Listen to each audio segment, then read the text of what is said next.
Donc bonjour à tous, aujourd'hui on se retrouve pour une vidéo où je vais vous montrer le matériel que j'utilise pour pêcher la perche. Donc je vais vous montrer ma canne, les leurres et ma petite boîte voilà, avec les têtes plombées et tout, les montages aussi que j'utilise pour pêcher. Donc on va commencer déjà par la canne. Donc la canne c'est une Prorex XR en 5,14 grammes. Donc elle est montée d'un moulinet Prorex en 2500. Donc j'ai mis une tresse Spiderwear en 8 brins en 11 centièmes. Donc j'utilise un fluoro PVDF en 20 centièmes. Donc voilà. Là le montage que j'ai mis ici, donc c'est un montage drop shot. Voilà. Donc avec un petit plomb et l'hameçon que j'utilise. Voilà. Donc maintenant au niveau des leurres, donc j'utilise énormément de leurres souples. Donc je vais vous montrer tous les leurres souples que j'utilise. Donc j'utilise énormément de leurres souples parce que je préfère pêcher la perche avec des leurres souples. Donc déjà on commence déjà avec des rings, des Rock Vibe en 2 pouces, coloris rose. Alors ça c'est vraiment c'est des leurres que j'aime énormément pour pêcher la perche. Donc les Shad Impact en 2 pouces de chez Ketek. En ce coloris là, donc on peut voir que celui-ci a bien jauni parce que je l'ai énormément utilisé. Donc les Power Isomé, donc ça bon c'est assez connu pour la perche, donc aussi je l'utilise en rock fishing, donc bon je vais tester là cet été. Les Intech, donc les Slim Shad en 2 pouces 5, donc en 6 cm. Donc ça ressemble énormément à des One Up Shad. Ça ressemble énormément à ces leurres là. Donc ça c'est des leurres de chez Perchic, donc en 3 pouces. Donc c'est comme des gros tintas. Donc ces leurres là j'utilise quand je pêche en drop shot ou la perche. Donc ces leurres là je l'utilise en drop shot où je suis une petite tête plombée et j'ai le râteau au fond. Donc voilà, donc ça peut faire de la perche et même des seins. Voilà. Et dernier leurre souple en pochette.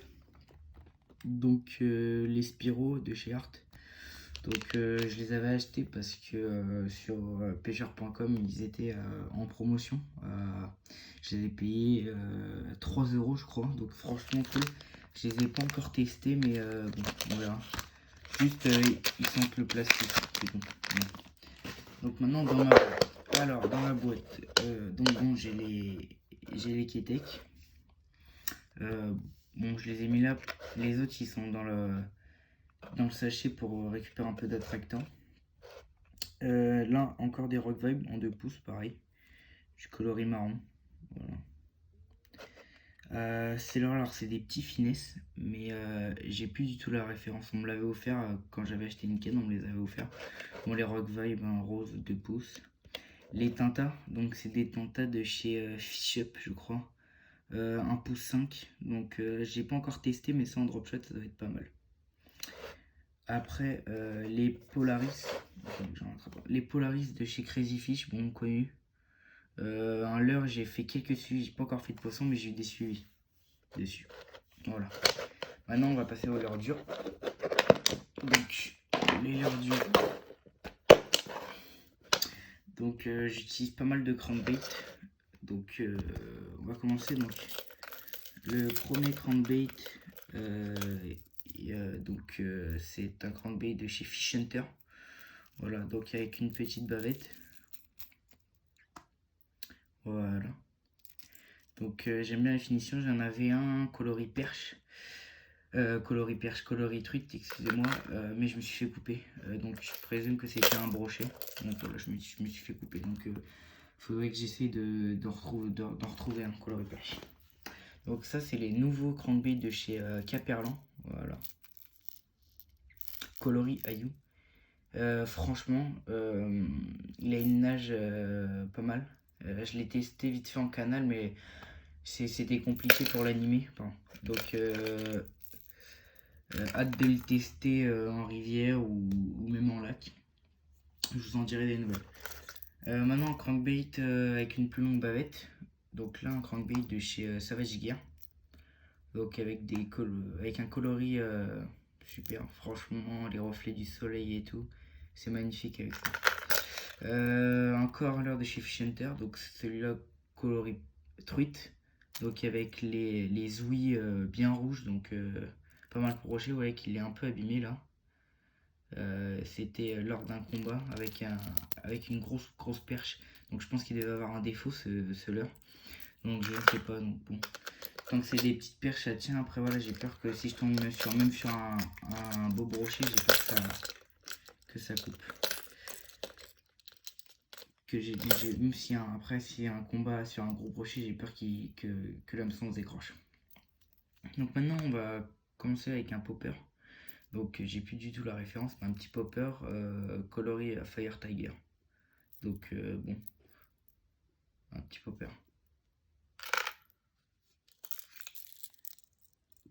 Donc ici un lipless, un DK4 en 8 grammes. Donc ça fait énormément de bruit. Donc c'est un leurre de prospection. Donc il a deux encoches pour l'attacher. Donc la première c'est pour de 0 à 3 mètres, pour une profondeur de 0 à 3 mètres. Et le deuxième pour une profondeur de 3 et plus, de 3 mètres et plus. Donc maintenant, donc un leurre encore de chez Caperlan, mais franchement avec un coloris superbe, coloris Véron. Donc pour la perche, ça marche plutôt bien, mais j'aimerais bien l'utiliser sur la truite.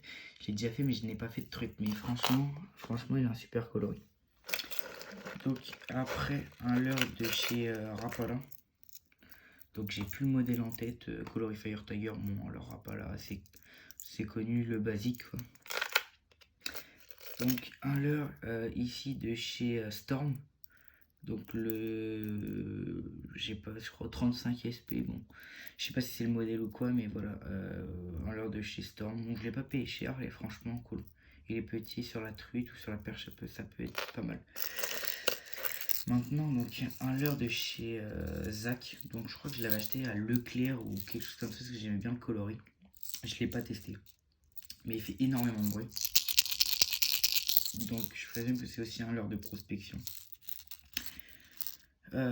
Coloris, voilà, un truc. Ce que je trouve dommage, c'est qu'il y a des smileys dessus. Ici. Donc je trouve ça dommage. Et donc pour finir avec les leurres durs, donc j'ai tout rangé. Donc une lame vibrante. Donc une lame vibrante de chez JT Bio. Voilà. Bon, rien de plus simple, une cuillère. Et une cuillère. Attendez, là. Une cuillère en taille 0 de chez Caperlan. Voilà. Bon. Pour les leurres dures, voilà, j'ai sélectionné tout ça. Donc après, donc ça c'est mon petit boîte. Donc je mets tout ce qui a été plombé, drop shot, et tête plombée, mes hameçons drop shot, les plombs drop shot. Donc là je mets mes aiguilles. Voilà. Bon, juste le seul problème de cette boîte, c'est que ouais, c'est aimanté. Vous voyez, c'est aimanté, il y a tout qui s'aimante et donc c'est un peu galère pour fermer. Ici les hameçons de chez Owner en numéro 6, donc que j'utilise en ce moment même sur ma canne à pêche en drop shot. Après les mêmes hameçons mais en numéro 4. Alors là des hameçons de VMC en spécial drop shot comme vous pouvez voir. Bon, ça c'est encore bloqué, c'est pas grave. Donc des plombs drop shot dans cette forme là en 5 grammes. Les mêmes en 15 grammes. Après, donc là cette fois en plomb rond, en 5 grammes aussi. Et après, ce que j'utilise sur ma canne, les Gunky en 10 grammes. Voilà. Après, donc là j'ai une petite larve. Voilà. Je l'ai mis là parce que voilà, les larves que j'utilise pas trop, je les mets là. Après, alors là, des leurres de chez Crazy Fish, des nanos, des tipsy, tout petits vraiment. Donc montés, bon, avec différents montages. Donc là en texan, là avec une TP toute simple. Pour le rock fishing, c'est cool. Et après, donc ici j'ai mis mes têtes plombées. Donc là j'ai ici j'ai des Daiwa, j'ai des dragons, enfin des dragons, je crois que ça se dit. des deux la lande. Et puis là, c'est c'est une dragonne que j'ai un peu modifié, je l'ai peint, mais bon, ça a rien rendu de fou. Et celles-là, franchement, elles sont bien. Seul problème, c'est juste en mer, j'ai peur de les utiliser. En fait, parce que l'hameçon, vous voyez, il est tout fin. Et j'ai peur de tomber sur un gros poisson, enfin, style une dorade ou quoi, et qui me tord l'hameçon. Donc c'est pour ça que je l'utilise qu'en rivière. Voilà, donc je rangerai après. Donc voilà. Donc ici voilà, j'ai pas mal, voilà, j'ai tout là réuni, voilà, ça donne ça, avec le fluorocarbone et la canne à pêche. Voilà, donc si cette vidéo vous a plu, n'hésitez pas à me le dire. Je pense faire la même chose avec le brochet. Voilà, dites-moi dans les commentaires si vous voulez avec les brochets, mais je compte quand même le faire. Après, je vais peut-être le faire avec le bar, peut-être, et le cendre aussi, peut-être. Enfin, je sais pas, faut que je vois. Je verrai. Bon, allez, j'espère que cette vidéo vous aura plu. N'hésitez pas à liker et à vous abonner. Bon, allez, à plus.